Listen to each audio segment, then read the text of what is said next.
So firstly ఈరోజు వీడియోలో మనం క్లస్టరింగ్ టెక్నిక్స్ అంటే ఏంటో చూద్దాం. So firstly what's the concept of clustering. So clustering అంటే సింపుల్గా చెప్పాలంటే గ్రూప్స్ కింద డివైడ్ చేయడం మన జనరల్ లాంగ్వేజ్లో. సో ఇక్కడ మనం క్లస్టరింగ్ టెక్నిక్స్ ఎక్కడ యూజ్ చేస్తామంటే మెయిన్లీ మిషన్ లెర్నింగ్లో ఎప్పుడైతే మనం మిషన్ లెర్నింగ్ మోడల్స్ని ట్రైన్ చేస్తామో సో మనకు వాటి ఇచ్చిన డేటాని అది ఏ విధంగా క్లాసిఫై చేసుకోవాలి, ఎలా ప్యాటర్న్స్ ఫైండ్ అవుట్ చేయాలి అని యూజ్ చేయడానికి వాడే టెక్నికే క్లస్టరింగ్ అంటాం. So simply to define it, clustering is a machine learning technique that is used to group similar data points together. It helps in discovering hidden patterns in unlabeled data. So ఇక్కడ unlabelled data అంటే for example మనకి అక్కడ data ఏంటంటే అంత కలిపేసి ఉంటుంది. So ఇది అని మనం ఐడెంటిఫై చేయం. ఏంటంటే మన groups of dogs and cats ఉంటే సో క్యాట్స్ అని లేబుల్ చేసి ఉంటే ప్రతి క్యాట్కి సో అప్పుడు ఈ లేబుల్ బట్టి సో క్యాట్ అన్న లేబుల్ ఉన్నవన్నీ కూడా క్యాట్స్ అని చెప్పి ఒక గ్రూప్ కింద, డాగ్ అన్న లేబుల్ ఉన్నవని చెప్పి డాగ్స్ అని కింద ఒక గ్రూప్ కింద డివైడ్ చేయొచ్చు. అలా కాకుండా వాటికి ఎటువంటి లేబుల్స్ లేవు. సో అప్పుడు మనం వాటిని డిఫరెన్షియేట్ చేయాలంటే ఈ క్లస్టరింగ్ టెక్నిక్ అనేది యూస్ చేస్తాం. సో ఏంటంటే సిమిలర్ క్యారెక్టరిస్టిక్స్ ఉన్నవన్నీ సో క్యాట్స్లో ఉండే సిమిలారిటీ వాటి ఇయర్స్ కానీ లేదంటే వాటి యొక్క ఐస్ కానీ వాటి బట్టి డివైడ్ చేయడం. అలాగే డాగ్స్లో వాటికి ఉన్న టెయిల్ లెంత్ బట్టి లేదంటే వాటి యొక్క ఫీచర్స్ బట్టి వాటి యొక్క సైజ్ బట్టి డాగ్స్ అని కొంచెం పెద్దగా ఉంటాయి అలా వాటి కొన్ని ఫీచర్స్ బట్టి సో ఈ క్లస్టరింగ్ అనేది జరుగుతుంది. ఇక్కడ ఏంటి లేబుల్స్ అనేవి ఉండవు, అవి ఏంటి అని మనకు తెలియకుండా వాటికి ఉన్న కొన్ని క్యారెక్టరిస్టిక్స్ బట్టి మనం అలా డిఫరెన్షియేట్ చేస్తాం డిఫరెంట్ క్లస్టర్స్ కింద. సో అలా యూజ్ చేసే టెక్నిక్ క్లస్టరింగ్ టెక్నిక్. సో మనకి మెయిన్లీ ఇక్కడ డిఫరెంట్ టైప్స్ ఆఫ్ క్లస్టరింగ్స్ ఉంటాయి. దాంట్లో ఫస్ట్లీ పార్టిషన్ క్లస్టరింగ్, నెక్స్ట్ ఉన్న hierarchical clustering, density based and grid based. So each one ఏంటన్నది డిఫరెంట్ టైప్స్ గురించి క్లియర్గా వెళ్దాం. Firstly partition clustering. So partition clustering అంటే పార్టిషనింగ్ అంటే nothing but dividing. So parts కింద డివైడ్ చేయడాన్ని పార్టిషనింగ్ అంటాం. సో ఇక్కడ ఏంటి మనకున్న డేటా సెట్ని సో నెంబర్ ఆఫ్ క్లస్టర్స్ కింద డివైడ్ చేసి సో వాటిని డిఫరెంట్ ఆల్గోరిథమ్స్ యూజ్ చేసి వాటి మధ్య రిలేషన్స్ కానీ అసలు ఎన్ని క్లస్టర్స్ ఫామ్ అవుతాయి ఆ డేటా సెట్ నుంచి అన్నది ఏ టైప్ ఆఫ్ క్లస్టర్స్ ఫామ్ అవుతాయి అని ఫైండ్ అవుట్ చేయడం. సో ఈ పార్టిషన్ డివైడ్స్ డేటా ఇంటూ కే క్లస్టర్స్. కే అంటే మనం predefined value wear each data point belongs to one cluster. So ఇక్కడ ఏంటంటే క్లస్టర్స్ కింద డివైడ్ చేస్తాము. కొన్ని పాయింట్స్ అన్ని కొన్ని క్లస్టర్లోకి వెళ్తాయి, కొన్ని పాయింట్స్ కొన్ని క్లస్టర్లోకి వెళ్తాయి. సో ఇక్కడ ఏంటి రిక్వైర్స్ ప్రీడిఫైన్డ్ కే వాల్యూ. సో కే వాల్యూ అన్నది మనం ముందుగా తీసుకోవాల్సి వస్తుంది. సో అజ్యూమ్ చేసుకోవచ్చు, కొన్ని సెంట్రల్ పాయింట్స్ కింద కూడా అనుకుని సెంట్రల్ పాయింట్స్ తీసుకోవచ్చు. సో మెయిన్లీ ఈ పార్టిషన్ క్లస్టరింగ్లో 2 types ఆఫ్ ఆల్గోరిథమ్స్ యూస్ చేస్తాం. దాన్ని ఫస్ట్ ఇది K means clustering and another one is K medoids clustering. So అసలు ఇప్పుడు కే మీన్స్ క్లస్టరింగ్ అంటే చూద్దాం. So K means is a machine learning algorithm used for grouping similar data points into k clusters. It helps in finding patterns in unlabeled data by dividing it into groups based on similarity. Same clustering అంటే ఏంటి, similarity బట్టి base చేసుకుని unlabelled డేటాని groups కింద divide చేయడం. So అదే మనకి partitioning clustering అనే concept. So K means clustering అన్న కూడా అంతే. సో ఇక్కడ కే మీన్స్ అని ఎందుకన్నా అంటే మనం మీన్ వాల్యూ బేస్ చేసుకుని సెంట్రాయిడ్ పాయింట్స్ ఫైండ్ అవుట్ చేస్తాం కాబట్టి దాన్ని కే మీన్స్ అంటాం. కే అంటే ఇక్కడ అనేది నెంబర్ ఆఫ్ క్లస్టర్స్ అన్నట్టు. సో దీంట్లో K means clustering and K medoids రెండు సిమిలర్గానే ఉంటాయి, but there is a little bit difference. అదేంటి తాగుతుంది. ఫస్ట్ కే మీన్స్ క్లస్టరింగ్ ఏం చేయాలి. So how the K means clustering work అంటే ఫస్ట్లీ మెయిన్లీ 5 మెయిన్ స్టెప్స్ ఉంటాయి ఈ ఆల్గోరిథం వర్కింగ్లో. ఫస్ట్ వన్ నెంబర్ ఆఫ్ ఎన్ని క్లస్టర్స్లో మనం డివైడ్ చేయడం మనం అజ్యూమ్ చేసుకుంటాం. తర్వాత సో సెంట్రాయిడ్స్ అంటే సెంట్రల్ పాయింట్స్ అంటే ఎలా అంటే ఒక గ్రాఫ్ తీసుకొని సో ఒక పాయింట్ పెట్టుకుని ఈ డేటా పాయింట్స్ కింద అనుకుంటే సో ఏదో ఒక పాయింట్ తీసుకుని వాటి దగ్గర నుంచి వీటి మధ్య డిస్టెన్స్ని మెజర్ చేసుకుని దాన్ని బట్టి వీటిని డిఫరెంట్ క్లస్టర్స్ అంటే ఇప్పుడు సపోజ్ ఈ పాయింట్ ఉంది, ఇది సెంట్రాయిడ్ అని మనం తీసుకున్నాం. సో దీనికి మధ్య డిస్టెన్స్ అన్నది ఒక డిస్టెన్స్. సో ఇది పాయింట్ నుంచి ఈ పాయింట్కి డిస్టెన్స్ అన్నది ఎక్కువ ఉంది. ఇక్కడ ఇంకో సెంట్రాయిడ్ పాయింట్ ఉంది, దీనికి డిస్టెన్స్ తక్కువ కదా. సో అప్పుడు ఈ క్లస్టర్లోకి ఈ పాయింట్ వెళ్తుంది, ఈ క్లస్టర్లోకి ఈ పాయింట్ వెళ్తుంది. సో వాటి మధ్య యొక్క డిస్టెన్స్ని బట్టి మనం క్లస్టర్స్ అన్ని డివైడ్ చేసుకుంటాం ఇక్కడ. ఎందుకంటే సిమిలర్ కాబట్టి దగ్గర రేంజ్లో ఉంటాయి, సిమిలర్ టైప్ ఆఫ్ క్యారెక్టరిస్టిక్స్ ఏమిటి ఉండడం వల్ల. సో అందుకని చెప్పి అప్పుడు అవన్నీ ఒక క్లస్టర్ కింద ఫామ్ అవుతాయి. సో అందుకని చెప్పి ఫస్ట్లీ మనం మాత్రం ఇనిషియల్గా ర్యాండమ్గా సెలెక్ట్ చేసుకుంటాం ఈ సెంట్రల్ పాయింట్ని. తర్వాత మనం ప్రాసెస్ చేసుకున్నప్పుడు మీన్ యూజ్ చేసి క్యాలిక్యులేట్ చేస్తాం కాబట్టి కే మీన్స్ అంటాం. Next assign each data point into the nearest centroid. So చెప్పాం కదా. సో అప్పుడు తర్వాత నియరెస్ట్ ఉన్న సెంట్రాయిడ్కి మనం అసైన్ చేసుకుంటాం. Next recalculate centroids as the average of points in the cluster. So ఒకసారి మనం అలా క్లస్టర్స్ డివైడ్ చేసిన తర్వాత మళ్ళీ మనం రీక్యాలిక్యులేట్ చేస్తాం ఆ సెంట్రాయిడ్ పాయింట్స్ని. ఎలా అంటే ఆ వచ్చిన పాయింట్స్ యొక్క యావరేజ్ ఫైండ్ అవుట్ చేసి చేస్తాం. దాన్ని ఇక్కడ మీన్స్ అంటాం, అందుకని కే మీన్స్ అని దీని పేరు.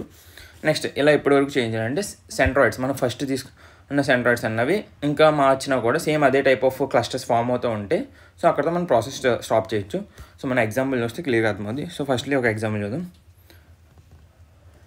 సపోజ్ మనకు ఒక 5 కస్టమర్స్ ఉన్నారు ఆ డేటాబేస్లో. సో వాళ్ళ యాన్యువల్ ఇన్కమ్ అన్నది, అలాగే వాళ్ళు ఎంత అమౌంట్ స్పెండ్ చేస్తున్నారు అన్నది డేటా తీసుకున్నాం ఇక్కడ. సో కస్టమర్ ఏ యొక్క ఇన్కమ్ వచ్చేటప్పుడు 15 అండ్ లైక్ 1000 కాబట్టి 15,000.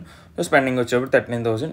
సో అలా డిఫరెంట్ రేషియో ఉన్నాయి. సో పాయింట్స్ మనం 15, 39 ఆ టైప్లో తీసుకుందాం. సో ఇక్కడ ఏంటంటే choose the number of cluster. So firstly ఎన్ని క్లస్టర్స్లో డివైడ్ చేయాలనుకుంటున్నాం. ఫస్ట్లీ ఏంటి 2 క్లస్టర్స్లో డివైడ్ చేద్దాం అనుకుందాం.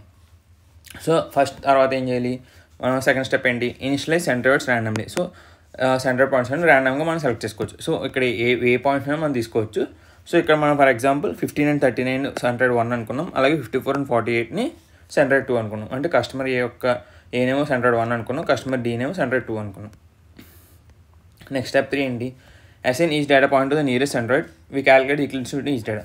సో ఇక్కడ ఏంటంటే ఒక్కొక్క డేటా పాయింట్ని నియరెస్ట్ సెంట్రాయిడ్ దగ్గరికి అసైన్ చేయమన్నాం, అంటే ఒక క్లస్టర్ కింద ఫామ్ చేయడానికి. లైక్ చెప్పాం కదా, సో ఇప్పుడు ఇక్కడ పాయింట్ ఇక్కడ సెంట్రాయిడ్, ఇది సెంట్రాయిడ్ అనుకున్నాం. సో ఇక్కడ డేటా ఐటమ్ ఉంది. సో దీనికి మధ్య దీని ఒక క్లస్టర్లో పెట్టాలంటే దీనికి మధ్య డిస్టెన్స్ని క్యాలిక్యులేట్ చేయాలి. సో ఈ డిస్టెన్స్ క్యాలిక్యులేట్ దేనికైతే తక్కువ డిస్టెన్స్ ఉందో సో అప్పుడు అది ఆ క్లస్టర్లోకి వెళ్తుంది. సో అదే ఇక్కడ మనం చేస్తాం. సో ఇక్కడ ఏం చేస్తామంటే ఈ డిస్టెన్స్ క్యాలిక్యులేట్ చేయడానికి మనకి మెయిన్లీ 2 ways ఉంటాయి. ఒకటి Euclidean distance, so another one is Manhattan distance. So మనం మెయిన్గా ఎక్కువ ఈ K-meansలో అయితే మాత్రం యూక్లిడియన్ డిస్టెన్స్ వాడతాం. సో యూక్లిడియన్ డిస్టెన్స్ ఫార్ములా ఉంటుంది. సో బిట్వీన్ 2 points మధ్య డిస్టెన్స్ క్యాలిక్యులేట్ చేయడానికి యూక్లిడియన్ డిస్టెన్స్కి ఇది formula. So distance √(x2 - x1) whole square plus y2 - y1 whole square. So ఇక్కడ x1 y1 అంటే x1 y1 అనేది సెంట్రాయిడ్ కోఆర్డినేట్స్ అవుతుంది, x2 y2 అన్నది customer coordinates. అంటే నథింగ్ బట్ మనం తీసుకునే ఏదైతే మిగతా డేటా పాయింట్స్ ఉన్నాయి కదా వాటిని కస్టమర్ కోఆర్డినేట్స్ అనుకుంటాం. అంటే ఫర్ ఎగ్జాంపుల్ ఇక్కడ చూద్దాం. సో ఫస్ట్లీ మనం తీసుకున్న ఫస్ట్ సెంట్రాయిడ్ 1 ఏంటి, 15 and 39. సో 15 and 39కి ఫస్ట్ కస్టమర్ కోఆర్డినేట్ ఇది, అంటే ఫస్ట్ డేటా పాయింట్ అన్నట్టు. సో ఫస్ట్ ఇది ఆల్రెడీ 1539 మన టేబుల్ చూస్తే తెలుస్తుంది. సో ఫస్ట్ ఏంటి 1539, మనం తీసుకున్న సెంట్రాయిడ్ కూడా ఇదే, సెంట్రాయిడ్ 1 ఇది, this one is centroid 2. So ఇప్పుడు ఫస్ట్ సెంట్రాయిడ్ 1కి వీటి ప్రతి పాయింట్కి మధ్య డిస్టెన్స్ ఎంత ఉన్నది అన్నది మనం క్యాలిక్యులేట్ చేయాలి.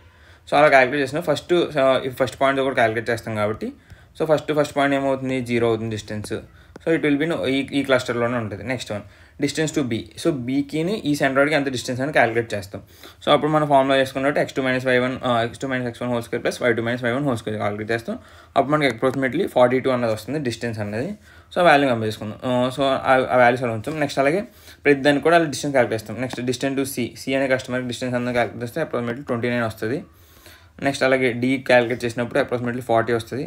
నెక్స్ట్ ఈ క్యాలిక్యులేట్ చేసినప్పుడు అప్రాక్సిమేట్లీ 39 వస్తుంది. సో ఇలాగా సెంట్రాయిడ్ 1 బేస్ చేసుకుని వాటి మధ్య మిగతా డేటా పాయింట్స్ లేదంటే ఇక్కడ మనం కస్టమర్స్ అని తీసుకున్నాం కాబట్టి సో ఈ ఏ కస్టమర్కి బి కస్టమర్కి మధ్య డిస్టెన్స్ ఎంత, సి కస్టమర్కి డి కస్టమర్కి వాళ్ళ యొక్క ఎక్స్పెండిచర్ అండ్ స్పెండింగ్ స్కోర్ యొక్క డిస్టెన్స్ అనేది క్యాలిక్యులేట్ చేస్తాం.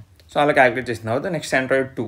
సో ఇంకో సెంట్రాయిడ్ పాయింట్ ఉంది కదా, సో మనం చెప్పాం కదా ఏంటంటే 2 points ఉన్నాయి. సో దేనికి దగ్గర అని కంపేర్ చేయండి, ఫస్ట్ దీనికి మధ్య డిస్టెన్స్ అన్నది క్యాలిక్యులేట్ చేసాం ఇలాగా ఉన్న పాయింట్స్ అన్నిటిని.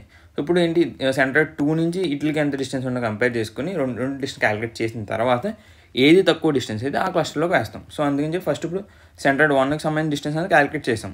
ఇప్పుడు ఏం చేస్తాం, సెంట్రాయిడ్ 2కి ఈ డేటా పాయింట్స్ మధ్య డిస్టెన్స్ అనేది క్యాలిక్యులేట్ చేస్తాం. సో ఫస్ట్లీ డిస్టెన్స్ టు ఏ 15, 39 అంటే ఆల్రెడీ క్యాలిక్యులేట్ చేసాం కదా. సో 15, 39 54, 48 ఎంత వచ్చింది డిస్టెన్స్ అప్రాక్సిమేట్లీ 40 వచ్చింది. సో అందుకని ఆ వాల్యూ అక్కడ తీసుకున్నాం. నెక్స్ట్ డిస్టెన్స్ టు బి ఎంత అని ఫైండ్ అవుట్ చేస్తాం, మనకి అప్రాక్సిమేట్లీ 15 వచ్చింది. Next distance to C approximately 31 వచ్చింది డిస్టెన్స్ అన్నది. Next distance to D same అదే డేటా పాయింట్ కాబట్టి ఇక్కడ డిస్టెన్స్ అనేది 0. నెక్స్ట్ డిస్టెన్స్ టు ఈ వచ్చేటప్పటికి 50 to 58 ఆ పాయింట్కి మధ్య డిస్టెన్స్ అనేది అప్రాక్సిమేట్లీ 10 వచ్చింది. సో ఇది దాంట్లో మనం ఒక టేబుల్ ఫామ్లో వేసుకుంటే చూడొచ్చు ఇక్కడ. సో ఫస్ట్ డేటా పాయింట్కి సెంట్రాయిడ్ 1 నుంచి డిస్టెన్స్ ఎంత అంటే 0. సో డిస్టెన్స్ సెంట్రాయిడ్ 2 ఎంత డిస్టెన్స్ అంటే 40. సో అలాగే నెక్స్ట్ సెకండ్ డేటా పాయింట్ చూసుకుంటే ఫస్ట్ సెంట్రాయిడ్ డిస్టెన్స్ అంటే 42, సెకండ్ సెంట్రాయిడ్ 50. సో ఇక్కడ ఏంటంటే లీస్ట్ ఇప్పుడు అంతా చెప్పాను కదా. సో మనకి ఏంటంటే పాయింట్స్ తీసుకొని లీస్ట్ డిస్టెన్స్ ఏదైతే ఆ క్లస్టర్లోకి వెళ్తుంది. సో ఇప్పుడు ఏమవుతుంది ఇక్కడ మనకి క్లస్టర్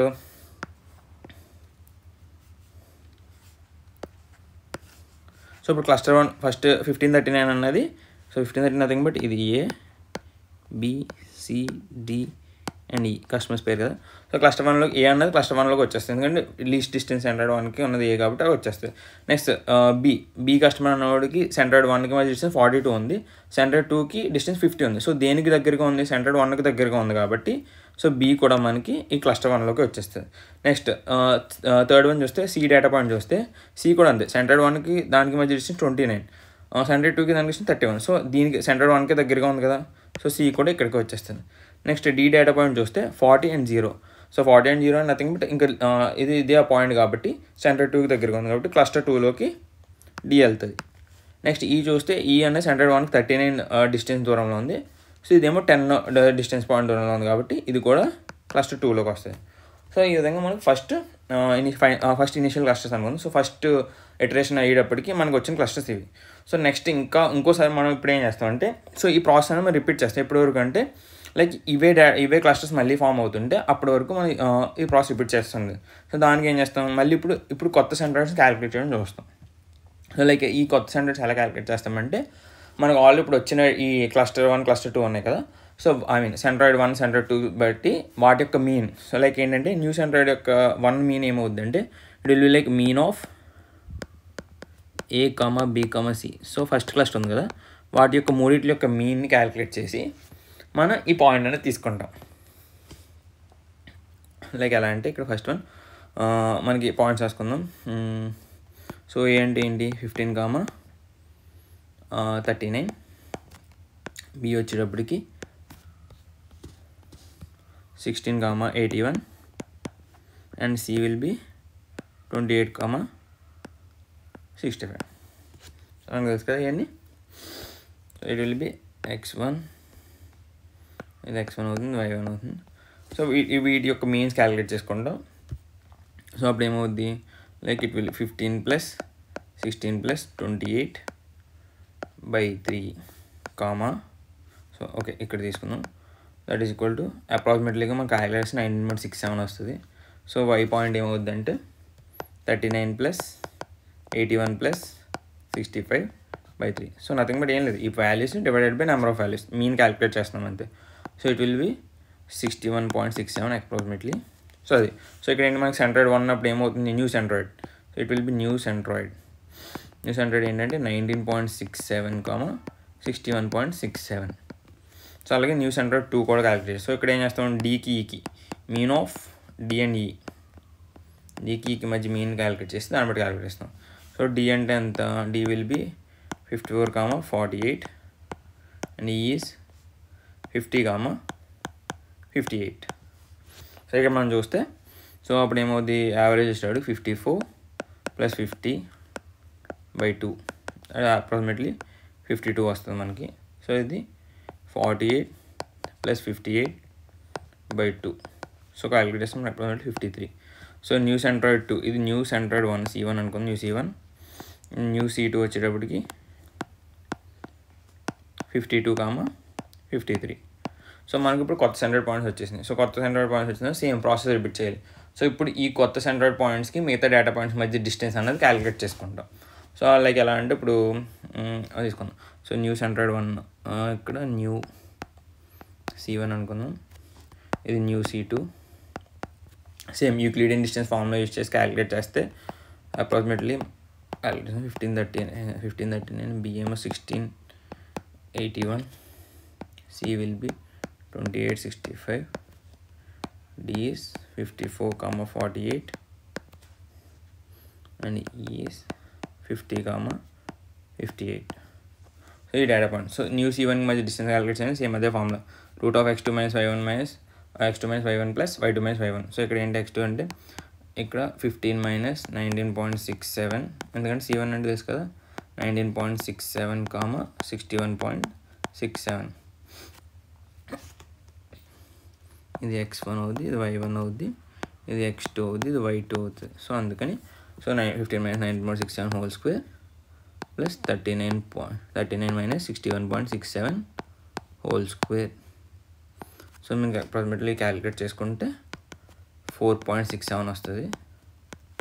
సో సేమ్ అదే ఫార్ములేషన్ మిగతా క్యాలిక్యులేట్ చేస్తే న్యూ 38.9 వస్తుంది దీనికి డిస్టెన్స్.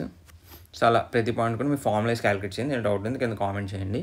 సో నెక్స్ట్ వన్ వచ్చేటప్పుడు దీనికేమో 20.3 వస్తుంది, దీనికి 45.5 డిస్టెన్స్, అసలు 8.69, దీనికి 27.7, దీనికి 38.7, ఇది 5.39, నెక్స్ట్ వచ్చేటప్పుడు 30.6 అనేది 5.38. సో మనకి క్లియర్గా తెలిసిపోతుంది సేమ్. ఇప్పుడు చూస్తే సో ఇక్కడ ఏమవుతుంది, ఇప్పుడు క్లస్టర్స్ చూసుకుందాం. క్లస్టర్ 1 సో C1కి ఈ రెండింటిలో కంపేసుకుంటే ఇది ఏ అనేది C1 తగ్గుంది, సో ఇది ఈ క్లస్టర్లోకి వెళ్తుంది. నెక్స్ట్ B చూస్తే సో B కూడా 20.3, ఇక్కడ 45.5, సో అంటే C1కి దగ్గరగా ఉంది, ఇది కూడా ఇదే క్లస్టర్లోకి వెళ్తుంది, సో ఫస్ట్ క్లస్టర్లోకి వెళ్తుంది. నెక్స్ట్ C కూడా చూసుకుంది, ఇది 8.69, ఇక్కడ 27.7, సో అంటే C1కి దగ్గరగా ఉంది కాబట్టి ఇది కూడా సేమ్ ABC అనేది ఒక క్లస్టర్కి వస్తుంది. నెక్స్ట్ D చూస్తే D అనేది సెంటర్ 2కి దగ్గరగా ఉంది, సో అందుకని అది డిఫరెంట్ క్లస్టర్లోకి వెళ్తుంది, that will be cluster 2 D. And E అన్నది కూడా చూస్తే మనకి సెంటర్ 2కి దగ్గరగా ఉంది, సో అందుకని డిఫరెంట్ క్లస్టర్. సో చూడండి మనకి ఫైనల్ క్లస్టర్ ఇక్కడ వచ్చిన క్లస్టర్ ABC అండ్ D అని వచ్చినాయి. సో ఫస్ట్ టైం మనం క్యాలిక్యులేట్ చేసినప్పుడు కూడా ABC అండ్ D అనేవి వచ్చినాయి. సో అంటే ఇక్కడ ఏంటి సేమ్ క్లస్టర్స్ వచ్చేసినాయి కాబట్టి సో ఇక్కడతో మనం ప్రాసెస్ అనేది ఎండ్ చేస్తాం, సో ఇక్కడతో ఫైనలైజ్ చేస్తాం. ఎందుకంటే మనకు అవి రిపీట్ చేంజ్ అవ్వనంత వరకు కూడా మనం ఇలా మీన్ అనేది మళ్ళీ క్యాలిక్యులేట్ చేసుకున్న క్లస్టర్ పాయింట్స్కి న్యూ సెంటర్స్ క్రియేట్ చేసుకోవాలి. సో ఇక్కడ మనం ఏంటంటే మనం కస్టమర్ డేటా బుక్ తీసుకున్నాం కాబట్టి ఇక్కడ ఏంటి మనం కస్టమర్ది తీసుకున్నాం కదా first. So how real life ఎలా ఉపయోగపడుతుందంటే లైక్ ఇన్కమ్ ఎంత స్పెండ్ చేస్తుంది, ఇన్కమ్ ఎంత ఎర్న్ చేస్తుంది, స్పెండింగ్ స్కోర్ ఎంత అని. సో మనకి ఏమొచ్చింది, సో ABC అన్నది ఒక క్లస్టర్ వచ్చింది, DE అన్నది ఇంకో క్లస్టర్ వచ్చింది. సో దీన్ని బట్టి వాడు ఏం చెప్తాడంటే లైక్ ఇక్కడ ఏంటి వీళ్ళ ముగ్గురికి లో ఇన్కమ్, స్పెండింగ్ వచ్చేటప్పటికి మాత్రం high spending, so compare to their income high spending. So అందుకని వాళ్ళు ఒక క్లస్టర్లోకి వెళ్ళారు. సో వీళ్ళు చూస్తే ఇన్కమ్ అన్నది ఎక్కువ ఉంది, స్పెండింగ్ స్కోర్ అన్నది కూడా యాక్చువల్ లైక్ మోడరేట్, వాళ్ళ ఇన్కమ్ తగ్గట్టుగా ఉంది. సో దేర్ బ్యాలెన్స్కి, సో అందుకని చెప్పి వీళ్ళు రెండు ఒక క్లస్టర్కి వచ్చాయి, వీళ్ళు రెండు వస్తున్నాయి. సో లైక్ ఏంటంటే జనరల్గా మనకు తెలుసు కాబట్టి మనం చెప్పగలం. సో వాళ్ళు ఎంత సంపాదిస్తున్నారు కానీ ఎక్కువ ఖర్చు పెడుతున్నారు, సో వీళ్ళందరూ ఒక కేటగిరీ కింద చేయొచ్చు అని. సో వీళ్ళు ఇంత ఎక్కువ సంపాదిస్తున్నారు కానీ వాళ్ళు మీడియం ఖర్చు పెట్టుకుంటున్నారు, అలా మనం జనరల్గా అలా చెప్తాము. సో ఇక్కడ ఏంటంటే మనం ఆల్గోరిథం యూజ్ చేసి మిషన్కి ట్రైనింగ్ ఇవ్వడానికి so machine learning models use చేస్తాం. ఇది అంతా ఏంటంటే K మీన్స్ ఆల్గోరిథం అవుతుంది. నెక్స్ట్ తర్వాత K మీడియర్స్ ఆల్గోరిథం కూడా చూస్తాం. సో ఇక్కడ వరకు ఏదైనా డౌట్ ఉంటే కింద కామెంట్ చేయండి.